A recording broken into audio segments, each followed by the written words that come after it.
Hi there, you're watching Journaling Quest here in Journal Writing Philippines. I'm also sharing this to our group Journal and Crafts for mental health. My name is Jonah Chipeco, your host for today, and I'm so excited for everyone who's watching na into journaling, scrapbooking, arts and crafts. Tag nyo sila because I have a guest who will share her collection and also tips on how to create your own journals using unused planners. Naghihintay siya dyan, no, sa backstage. But I'll introduce her first.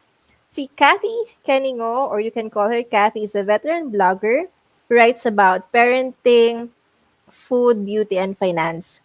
She's also the founder of Roxas-Ylaya PR, a go-to public relations firm for launches, digital marketing, and content creation. She's also a mom of two and loves planning, journaling, and painting. Let's welcome to the show, Kathy Kenny. Oh, hi there, Kathy. Hey everyone, this is Kathy. I almost said welcome to my channel. Yan ang challenge kapag vloggers or you have your own show. Minsan parang naliligaw ka, nasanay ka na. Oh, I Facing, literally had to stop myself from saying welcome to. Well, hi everyone. Good evening, and we're here with Joanna. Thank you so much for having me, guys. It's my second time, so I'm really excited and happy. oo. If you're watching, I see 8 people already watching us now. Can you type where you're from? Say hello and also let us know if you're hearing us loud and clear. Para before we speak so much, baka mamaya hindi pala kami naririnig. Ayan, we have some viewers. Let me also open my group kasi hindi nag-reflect yung name ng iba sa kanila Mm-mm. dito sa ating page. But I'll ask Kathy na magkwento muna ng konti how you started journaling. Kasi before when I had Kathy as a guest doon naman sa Writing Hacks Academy, ang tanong ko naman how you started blogging. This time we're talking about her hobby. So take it away, Kathy. Paano bang storya? How did you got into this stuff, journaling and crafts? Actually, I got into this because of my mom. So when I was growing up, she would always have notebooks around, and then she would have little quotes here and there. Siyempre, di ba, pakialamerang bata. Tinitingnan ko yung notebooks niya when she's not around, and I saw na she would have stickers, and then sometimes merong picture, and then my little quote or little note. And I guess, that got into me. So when I was around 16, many decades ago, when I was 16, I started doing the same thing. So, you know how when you first fall in love, you want to document everything, yung mga candy wrapper na binigay, tinatabi mo. So I would, tape it into a notebook with little note na first candy he gave me. So that's how it started. Sa mga nakaka-relate, please comment. I can't be the only crazy person, who does that. And then it kind of turned into a full thing na. Like, I got into scrapbooking. So I have scrapbooks. I still have it to this day and age. I still have them. And I would document the little moments in my life. So since mahilig ako magpicture way before, selfies, groupies were even a thing, we would take photos and I would ask friends to write little notes and I would keep them. I would put them in a notebook, in a scrapbook, and then designan mo hanggang sa eventually, you know how life gets in the way and you Mm. kind of don't have the time na to do it. So what happened with me was I had tons and tons of photos, but I Mm. didn't have the chance to put them on a scrapbook. That's when I turned into daily journaling. So somebody gave me the 365 days. I think that's sa Power Books ata or Fully Book. So it's a black notebook, 365 days, and it's just blank. It just has the date, and then you can either write on it, turn it into a bujo if that's your thing, or like with me, what I do is I journal daily. So I will write down thoughts. Now if something significant happened and we have a photo, I would print it and I'd put it there and I design it a little bit, and that became sort of my daily diary. And then I discovered, oh, marami rin palang baliw like me who does this. So I joined groups, but for how many years? I think for 24 years, I was just doing my own thing. So, lately ko lang na-discover na there were Facebook groups of people who would do these kind of things, but better, like way, way better. Yeah, I don't know. Can if you're watching the show, can you type hashtag relate with Kathy's story? If you've been doing this since you were a teen, I don't know, Kathy, if you remember yung commercial ng Pure Food. Pure Foods hotdog ba yun? Yung Dear Diary, Carlos sat Yes, beside me today. So true, parang true. as a teen, when you said na you were writing about your crush or a gift given to you by someone special, parang I remember those times too when I was writing on my diary. Even yung nangyari sa JS prom was something that Mm, I've documented because I want to read it over and I over. still, So, true, true. I still have the first, like this tiny flower that was given to me by a guy before. I still have it in my on one of my scrapbooks. It's still there. For some reason, it's still alive, even though it's over a decade old.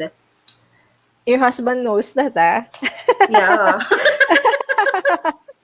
Well, I think one thing I said to him was we can get rid of a lot of things. We can never ever get rid of my journals. Correct.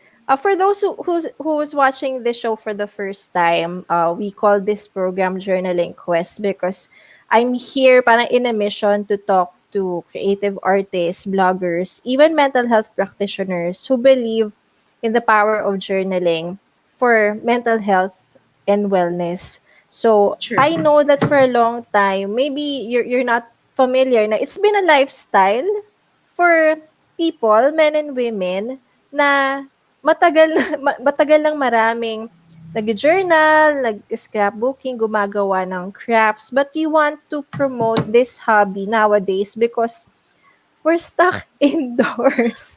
And and there's nothing much to do if you're used to traveling or Mm-hmm. siguro if you've been busy and ginagawa mo to before, malamang ngayon yung panahon na gusto mong balikan siya because you have the time.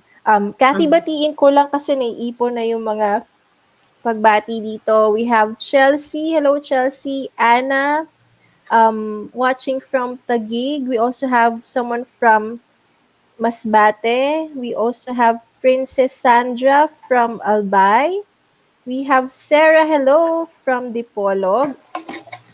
Karen is saying, um, hi from Baguio City. Nakasama all over the Philippines yung mga viewers natin. Si Sarah, sinabi niya, I can relate. I keep Aw. receipts and put them in my journals. I also never finished a scrapbook. Natuwa ako kasi talaga resibo.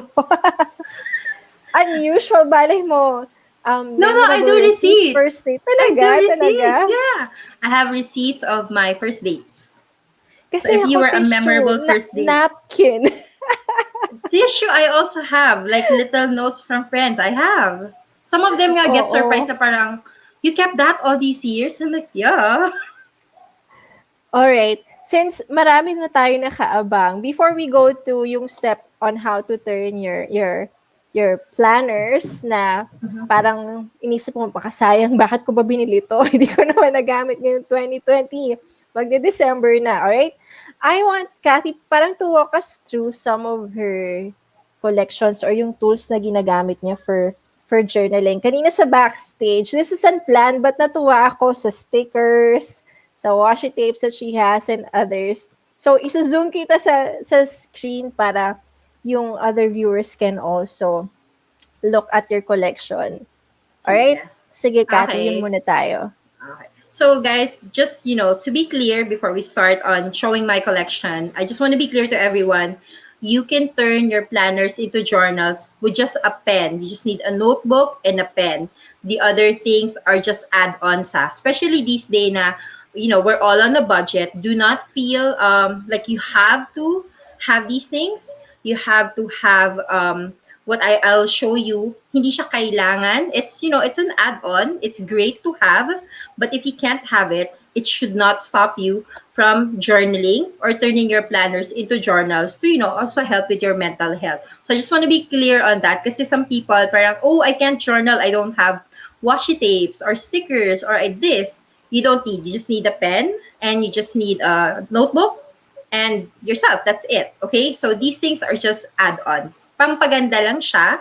If you need to kind of beautify pa what you have, but your thoughts are already more than beautiful enough. Okay? All right. Thank you for that reminder. Yes, okay. So, as mentioned earlier, it's notebooks. Siyempre, notebooks are very essential. I have several notebooks. So, here you guys can see, I have this. It's a notebook. This is actually a planner. As you can see, there are dates there. And you can also see na wala siyang sulat. And if you actually look closely, it says 2013. So, I'm one of those hoarders before na I would have so many planners, tapos hindi ko nasusulatan lahat kasi I'm guilty of getting like 8 planners in a year. Eh, hello, isa lang naman yung buhay ko, so I can't fill out 8 planners. But now that I've discovered journaling, I realized that you can repurpose the journal. So, the planners, there are 3 types, if I remember correctly. So, this is what they call a lined planner. So, it's lines. There's a grid. You know how you have those matte papers na parang pure squares? So that's another one. There's also a version of that na dotted. So instead of squares, it's circles. And those are best for people who also love to doodle. So that's parang a sort of guide for them. They love that. Now for others naman, if you're really into hardcore journaling lang and kind of memory keeping, this kind is the best. So more it's blank lang. This one has cherry blossom designs lang because I love cherry blossoms. And this is from Starbucks Japan. So again, you don't need to get the fancy ones. It's just that I've really been doing this for so long. So I have a stock na at home. Okay? So the blank ones. So that's what you need, the journal lang. And then for the pens, any pen will do. But syempre, some of us want to be a little bit extra. You can also have this. So this is the Pigma Micron 05. So this is, yung tip niya, it's super fine. For me, it works because when I write using this, my handwriting becomes prettier. Let me know if that happens to you. If I use another pen, my handwriting becomes ugly, but there are certain pens that I use na for some reason my handwriting becomes prettier. Or if you like doodling and calligraphy on your journal, you can also have this Tombow Professional Dual Brush Pens, or this one, the Koi Coloring Brush Pen. And then we also have Tokyo Fine's Doodle Pens. So if you look at videos, you will see that there's a lot of them that uses this. But again, it's really more of how you just want to express yourself that matters. Now for the other things, It's good, Kathy, that you said na parang find the pen na where you feel na yung gawa mo looks beautiful. Kasi ganun din yung ginagawa ko. Um, uh, para it makes you feel na ano, 'di ba? Parang pro pro ka somehow, pero may true. effect yun yung pen. So Kathy suggested yung brands, but if you explore on your own and then kung ano yung magustuhan mo, go for that.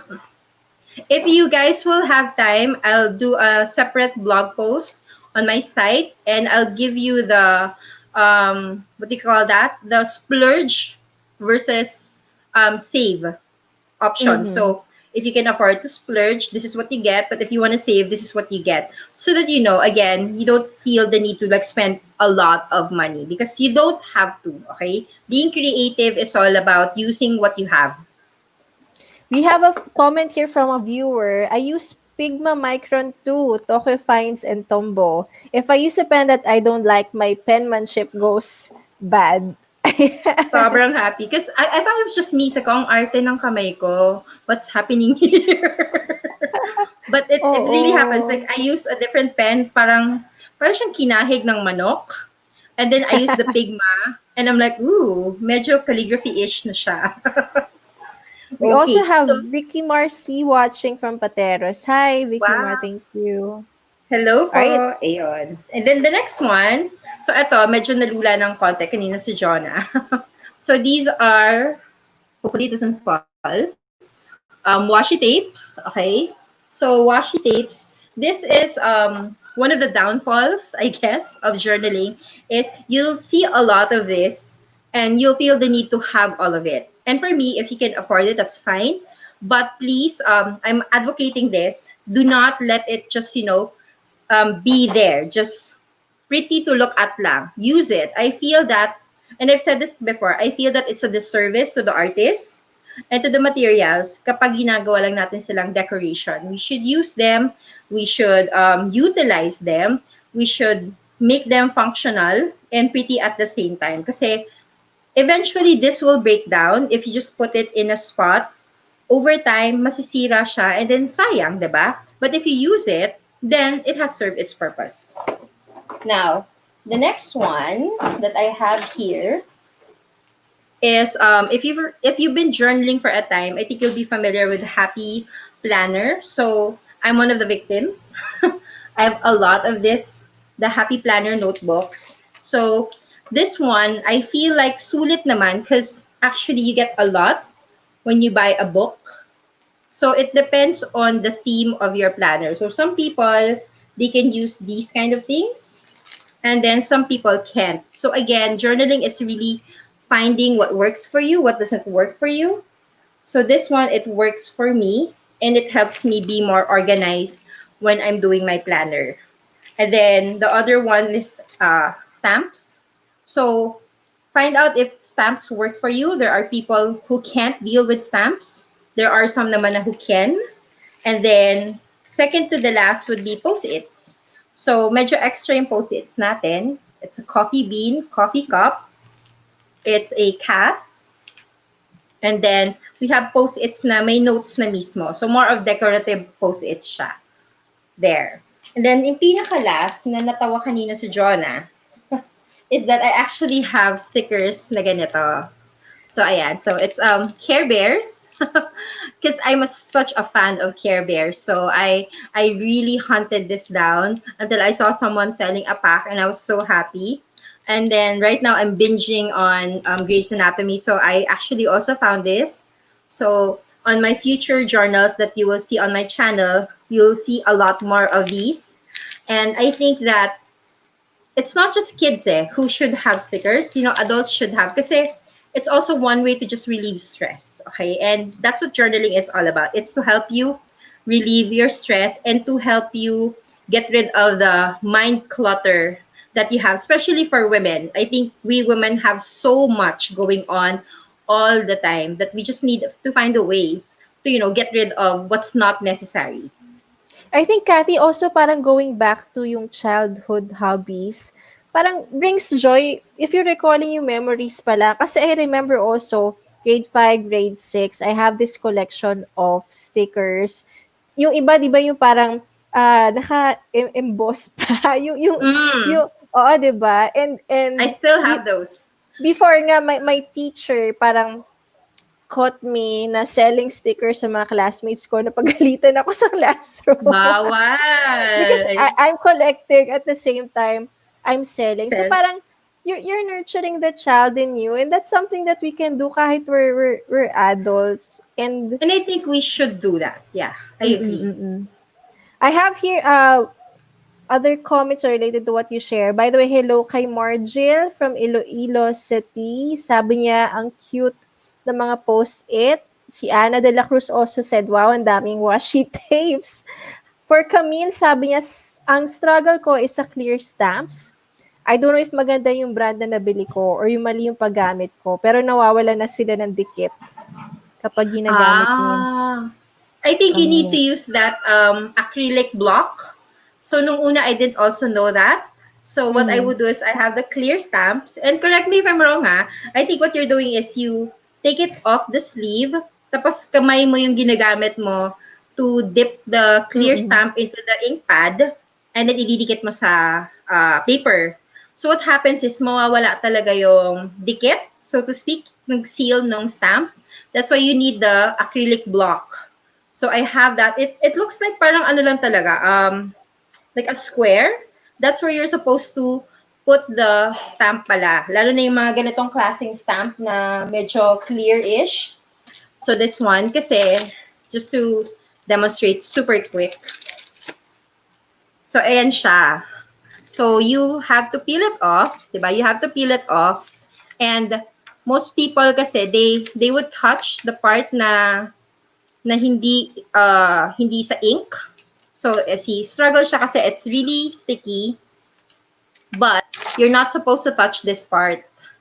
So, what you do is you have a clear block, yun yung papangdikit mo, and that's what you use to dip into the stick, to the ink, so that hindi mawawala yung seal. Na kung nawala naman yung seal, I think there are sealants out there that you can use na are very affordable para bumalik lang siya. So, I hope that helped.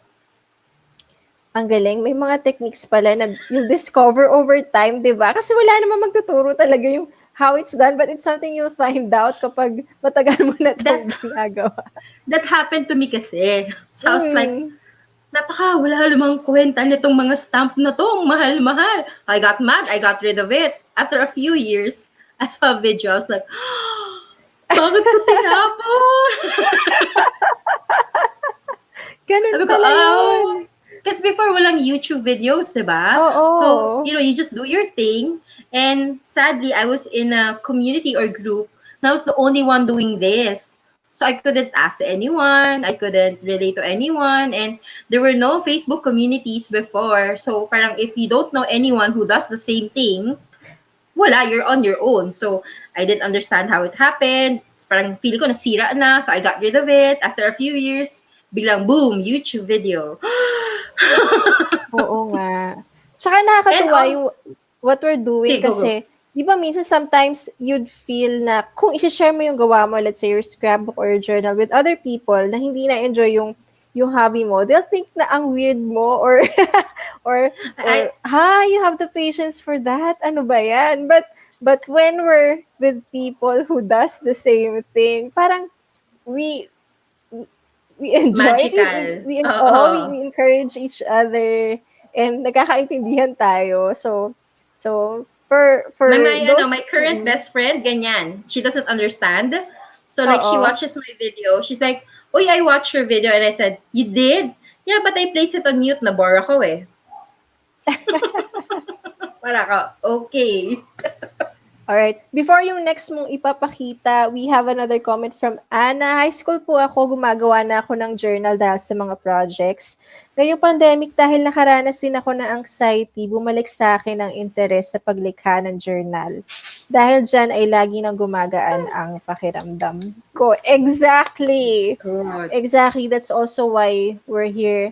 That's also why we're doing this. I created yung page na Journal Writing Philippines just this April because of the pandemic. So we just want to raise awareness and remind people that this is something that we can do. So thank you for sharing your story, Anna. And I hope na marami pang ma-inspire through the simple thing that we're doing, like what Kathy and I is sharing. Kaya i-share nyo itong video na to and ask them to join our group Journal and Crafts for Mental Health and follow Journal Writing Philippines. Alright? Ano Yeah. pang makikita natin dyan, Kathy? Or, Actually, I think I may have a sample here of a scrapbook before, which is also what you can do for your journals. So this is something that I've had for like over the years. So as you can see, this is like a big version of a journal. So, 'di ba? Makikita mo, we have the tickets, we have the hotel thing. Ayan, resibo. 'Di ba someone mentioned resibo kanina? I have a receipt here. And I think this is 2016 pa siya na resibo. I still have it. It's here, 2016. And one of the things I want to share about journaling is sometimes when you're actually journaling, you don't realize how much na it's healing you. So one of the things that I realized na I've been taking for granted journaling is during this whole pandemic, it really didn't impact me so much because I would normally write everything down. And I've been doing this for so many years. But recently, I discovered nga na there were a lot of people impacted. And I would always recommend writing things down. And they would say, but I don't write things down. I said, exactly. So ngayon, you can't share to others your thoughts, your feelings, kasi feeling mo, pagtatawanan ka, mamaliitin ka, get a notebook and just, do a thought dump and just freestyle. In college, we called it freestyle. Freestyle writing is when you write everything that goes on in your head. Like, kahit gaano ka walang connection sa isa't isa yung thoughts mo, just write it down. And that's something that you can do with your planners, is to make it your thought dump process, because it really frees up your mind. And I have journals like that. Let me show you my journal. So, sobrang We dami ko can ng gamit, guys. Hindi ko siya we can hanap. Wait also lang. show later, Kathy, yung how you turned na yung mga planners mo, Mm-hmm. kung ano nang ginawa mo sa kanila. Yep, I can do that. So, for that one, okay. So this is a planner. I think everyone's familiar with this. So you guys, I'm sure you've seen this Limelight in National Bookstore. So syempre, end of the year, last year, we were all very positive that, life would give us so many things to do. We got a 366 days planner. Because this year is leap year. We had an extra day and you were all beyond excited. So the other people, you would use this as a planner to do schedules. Ako, I made this into a journal. So, sana wala kang ipapakita na hindi dapat. Joke, guys. So, this is what I do. Diba? I mentioned earlier na if there was an event in a day that I thought was significant enough, I would print a photo and I would share it. So, ayan. So, the first few days of the year, there, I spent it with family. And you can see na it's really small things. Like ito, I made breakfast for them, but I felt na ito special kasi nobody died. Everyone did not have a stomach ache. So, super happy ko about that. And then, when I would receive little notes from brands, I would actually put it here. There you go. So, if you can see, I'm not one of those na super aesthetic. And you shouldn't have to, aspire to be super aesthetic or super ganda. You just have to do what works for you. So I have these things. Ito, for example, this one, um, diba? If you can see, it's just a photo and then a design and then just hello, hello, hello. Because I didn't really have anything else to say that day. I had a great lunch with my family. We talked about a lot of things that I didn't naman feel the need to share. So I just placed that. And for me, that's enough reminder. Because you have to remember, you have to do this for yourself. It's not for anyone else. Now, see the cute post-its, the stickers. So it doesn't have to be elaborate. It does not have to be. Oh, this was a sad day. So our dog passed away after 15 years. Kaya meron siyang tribute dyan.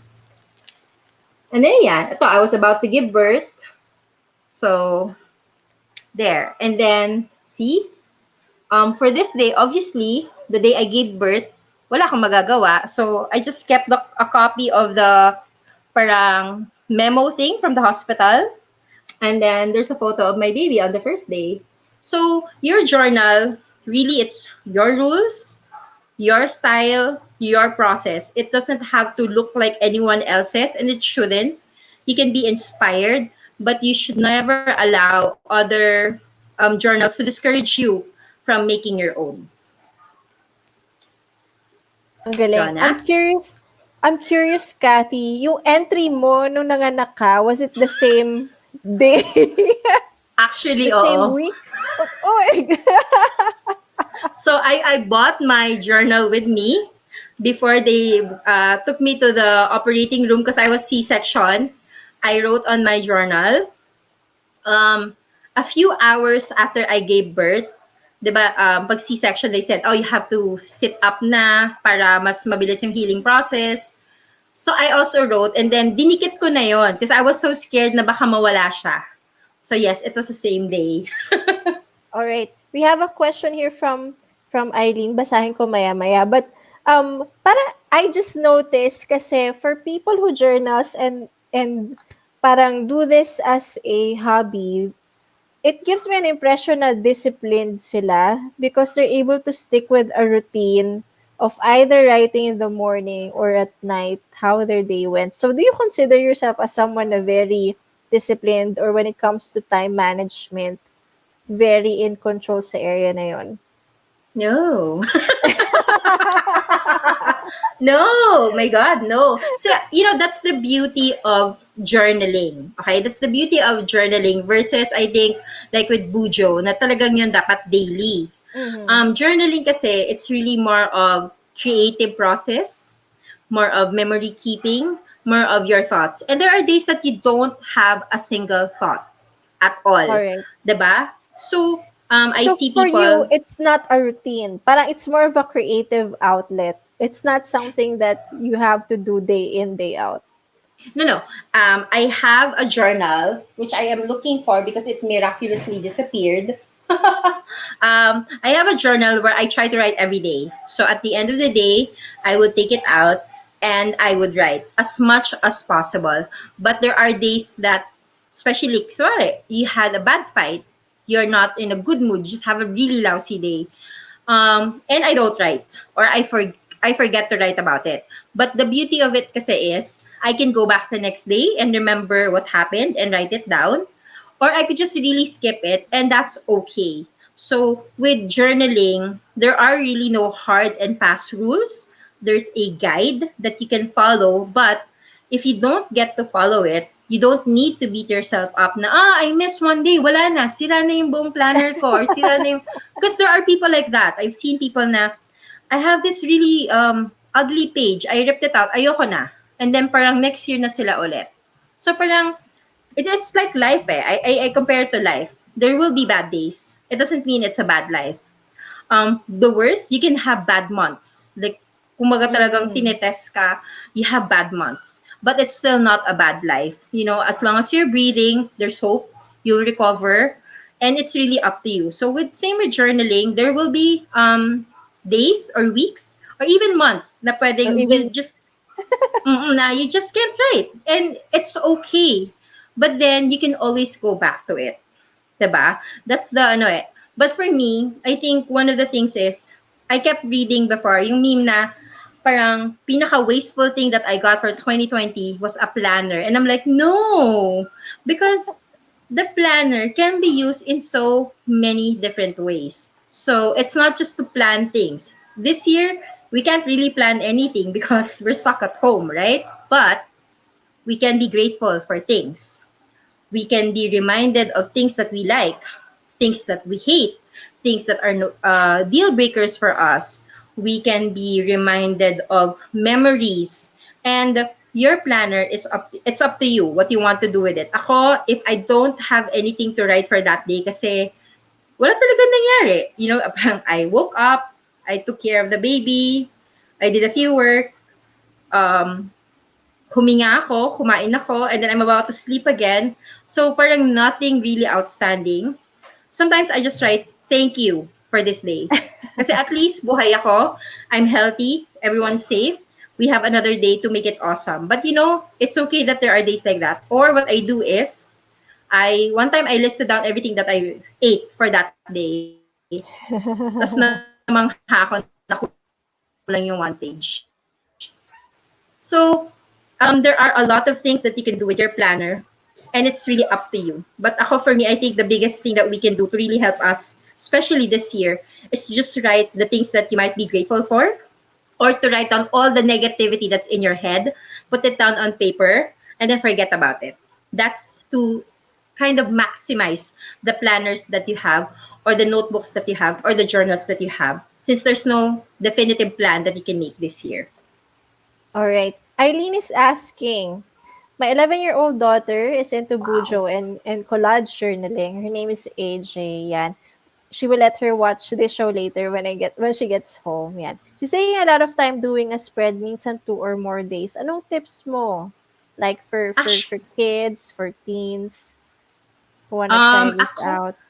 ako, Miss Eileen, let her be. If she's, the creative type that takes 2 or more days, as long as she still loves what she's doing, ah. But if she's getting frustrated, she's getting discouraged because it takes her a long time, then I would suggest looking for YouTube channels where they do mga simpler spreads. Since, she's only 11, she's still discovering the style that works for her, and she's very impressionable. So maybe right now she might be imbibing someone na very advanced na yung technique. Syempre mahihirapan siya. And as you know, as good as it is that she's trying to go for gold, right now, baka it's best to, go for the bronze lang muna, or just finish a layout lang. And then help her, as you know, as the mom, help her look for other channels na mas fit sa age niya, yung styles, like there are doodles for kids, para hindi naman siya parang laging 2 or more days para lang mag-layout. Kasi remind her that it should be something that she enjoys. So unless she totally enjoys, doing one spread for 3 days or more, then guide her. So right now you're in the right position to show her other channels na mas simple yung mga doodling nila. Baka kasi pinapanood niya mga sobrang advanced na which is not age appropriate. Tapos madi-discourage siya, sayang naman.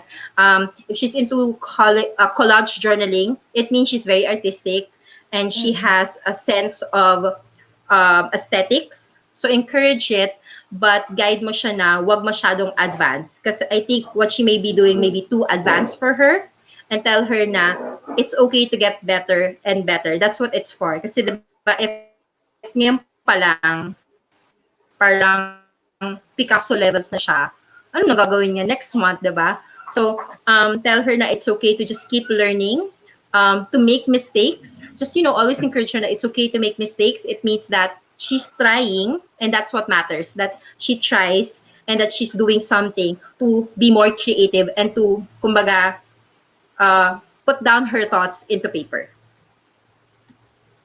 Alright, but are there occasions na before you move on to the next spread, kailangan mo bang matapos yung first spread? I think hindi naman, you can always go back to it and add something. Yes. It's for example, for this one, so yeah, I'll be very transparent with you guys. Oo. Kasi baka, yun lang yung naisip ko na possible challenge kay AJ or those who are watching na they might have a misconception na they have to finish one page before they move on to the next. Kasi they can always, for me, they can always go back to the previous spread and add mga elements or design doon True. to improve So, it. so I'll show you guys something. So there was this week na I was just really inspired. As in, like, I was so inspired. So my spread was amazing. Well, for me anyway. So, diba? It's so colorful, right? You guys can see it. It's Nice. so colorful. It's so ayos. I have my little stickers. I have my notes. Everything, diba? And then the next week, it was like this na. Wala na siyang laman. Wala na siyang stickers. And then, I don't know what happened. August hit, and it's like this. There's nothing there anymore. But I said to myself, you know what? I can catch up kasi I have the photos, I have my diary where I write down my thoughts daily, so I can catch up. Now, what if I don't get to catch up? It's okay. Kasi nga, again, your planner, your journal, your rules. And there are just days that you can't. And it's okay. You have to remember na it's okay. It's okay to just have a blank space. It's okay to have a blank day. It's okay to yung madapa ka, wag ka lang magstay doon, 'di ba? But it's okay when you have down times, down days, 0-page days. See? Tinan nyo. My June 19, nothing. And then June 20, oh, 'di ba? Ang arte niya. Because it happens, and that is perfectly okay. So same here. Maraming arte. And then I'm just writing down things here. And that's okay, guys.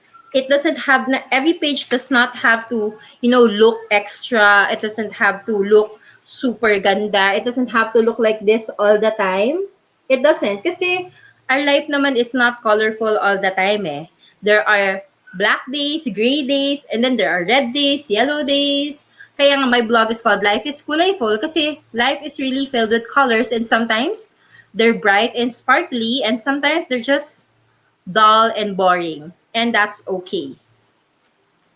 I remember na ako kasi I'm the type na ayoko may masayang na page. So if I skip it, kung hindi ko man malagyan for a particular day, I'll write something else. Para to maximize the space kasi nanghihinayang ako sa isang blank page. So even yung mga planners for the previous year, hangga't wala yung laman yung mga pages na yun, I try to write anything. Si Princess Sandra, meron siyang comment. Sabi niya, I'm guilty about feeling discouraged about my planner since I've only used a few pages of it and we're already in the last quarter of the year. Oo nga, mag-October na. I didn't think I can still maximize it by turning it into a journal. Thank you, Miss Kathy, for encouraging words and practical advices. So, oo nga, kaysa bumili pa kayo ng bagong Welcome. notebook. And Or, ano siya eh, sometimes we hold on to the idea of perfection so much that mhm. we don't start anything. Kasi like ako, initially, I didn't want to write about my journals on my blog because when I checked up Bujo, bullet journaling, my God, it was like everyone was so great in calligraphy, doodles, like everyone could just do the sketches, the habit trackers, and parang, hala, bakit ang gagaling nila? Bakit parang everyone's a professional? Tapos ako, dikit-dikit lang ng stickers, sulat-sulat here. But then I realized, I'm doing this for me. It's for me. It's fun to sit down, take out say 2017 and I'd see everything that happened in a snap and I'd be reminded na oh, atong day na to naglupashay ako. I was crying, but I'm better now. Oh, this day was so great. Mark gave me flowers. So it's for you. Always remember it's for you. When you share it out to the world, it's just you want to spread happiness and positive vibes. But at the end of the day, what matters is how you feel about it. So for the longest time, it took me a long time then to learn that. For the longest time, I didn't want to keep a diary. But this year, I actually did. So, ito yung kaya pa hinahanap. I was telling you guys. So, this one, I try to do daily. Okay? And sakto naman kasi it says, your lifetime journey. So, this planner is a lifetime journey thing. And ito yung talagang plain na I just write things. Then, I just write down things. See? And I write down my thoughts. And, ayan, may parang may days ako na repeat kasi what happened this day was just the same thing. And that's perfectly fine. What matters is I'm able to dump my thoughts in a day here. And I'm able to look back and say, yung pala yung iniisip ko that day. Yung pala the significant thing that happened that day.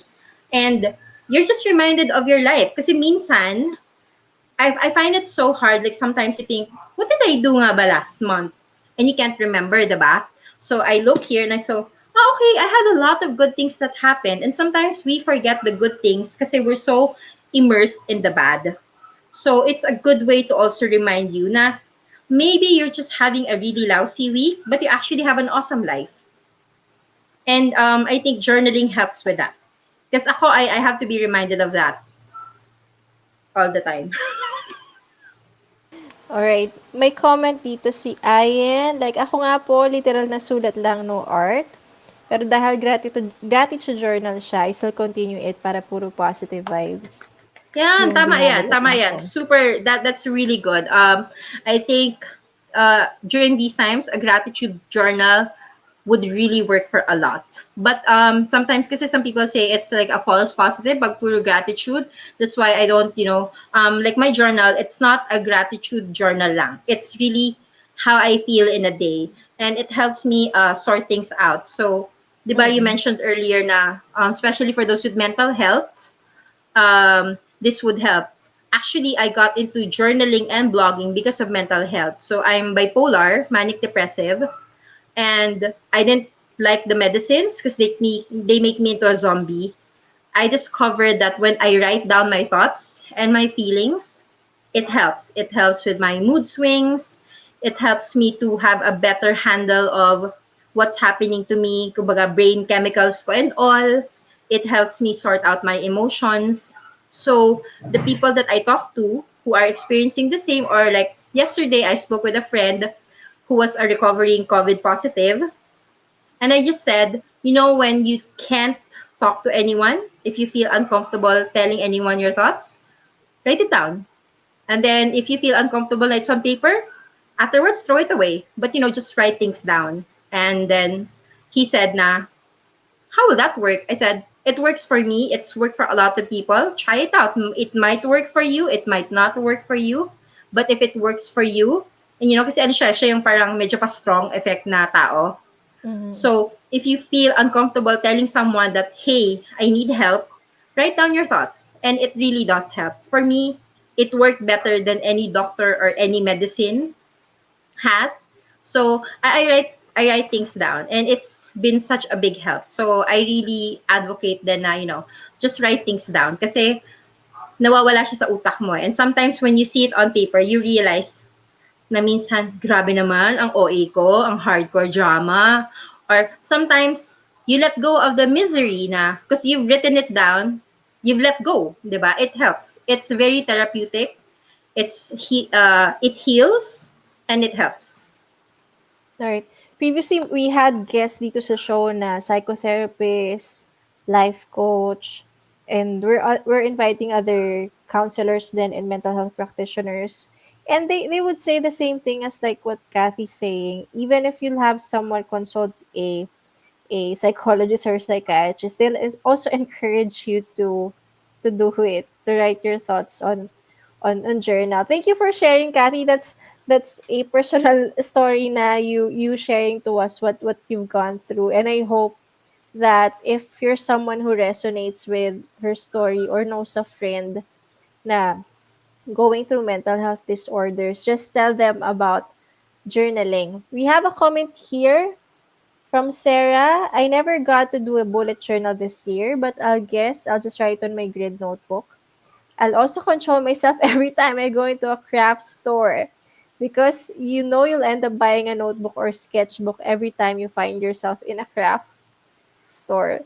I think that's okay. Si Cathy kanina was saying meron siyang stocks ng mga notebook. Ako naman, parang if you'll ask me what gift to give me on Christmas or my birthday or any occasion, parang you'll never go wrong if you give me a notebook True, and notebook. gel pens. Exactly. Post-its. Like my friends, they love giving me gifts kasi super mabilis lang ako pasayahin. Like you give me designed na mga post-its that I know are like 20 pesos. I'm happy. I'm extremely happy. Like before somebody gave me parang there's an event I attended, tapos they gave away notebooks. And a lot of the other attendees were like, anong gagawin ko dito? So ako, oh, give it to me, give it to me, give it to me. I think I went home with like 90 notebooks that day. I was like, I'm so happy. Iba meron ka ng 1 year supply. I had, but no, try not to hoard. So that's the other thing I realized because I've been doing this nga for, whew, tanda ko na, Let's for not say the 25 years. years. Okay. That's okay. I've been doing this for Naawat 25 kita. years. I have hoarded so many things.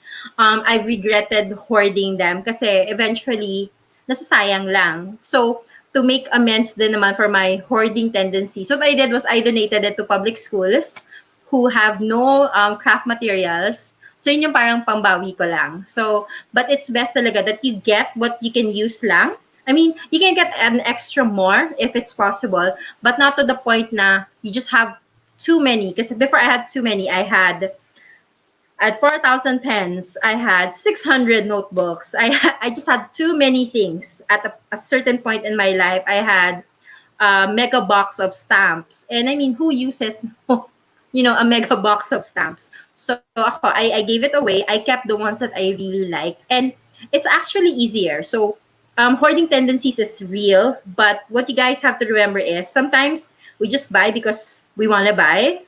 But if you actually trim it down, try nyo lang, trim down what you have to the ones that you really like, it becomes easier to actually do your thing and work your magic. Kasi you are surrounded with the things that you truly enjoy. Alright. Si Dayan Ebuscado just joined us. Hello, Dayan. May comment din tayo kay Margil. Kapag libre, syempre happy tayo. So true, so true. Alright. I think we're about to wrap up. Thank you for everyone who who joined us sa live session natin. Hindi man namin kayo nabate, like Rowena Galliardo, hello. Thank you for joining. Ruby, thank you also for joining. Some of you na hindi nakapag-comment para mabati namin, thank you so much for watching and staying with us. Kathy, anong last words that you'd like to leave for our viewers tonight? I would say journal for yourself, not for anyone else.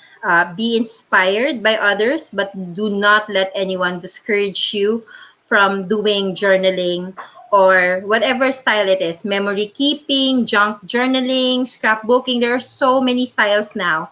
So find what you love and what works for you. Kasi minsan you love something kasi hindi kanya mahal. So you have to let go and you have to find something else. And it's the same. No, seriously. I tried calligraphy. Calligraphy hates me. So I tried doodling. I did the very basic doodling of plants. Mine look like earthworms. So, narealize ko na hindi talaga siya binigay na talent ni Lord. And you just have to let go kasi you'd get frustrated and get discouraged. So, find what works for you and then love it. And then just do it for yourself. If you want to share it to the world, but their opinion should not matter, especially the haters. And just do this for yourself. Really, at the end of the day, you have to protect yourself. You need to find your happy because you deserve it. And I always say that at the end of every video that I've been doing is that you have to find your happy because you deserve it. And you have to believe that you deserve to be happy because we all do. Thank you so much, Kathy. And I want to echo what she said. I know you're seeing a lot of videos, tutorials on social media. Don't think of journaling as a competition. Hindi to pagalingan. Hindi tayo nag-compare what you can do versus what we can do. But we simply want to encourage you to do journaling for yourself. And if you're at the point na still don't know what's ahead of you for 2020, I have our closing verse for tonight. Do not forget this one thing, dear friends. With the Lord, a day is like 1,000 years, and 1,000 years are like a day. I know that sometimes you're waiting for the quarantine to end is like forever. But just hang on. Let's just try to do simple things that would keep us happy. Take care and good night. Thank you everyone for watching. Thank you so much, Kathy. Bye Good guys. vibes lang. Bye, guys. Oo.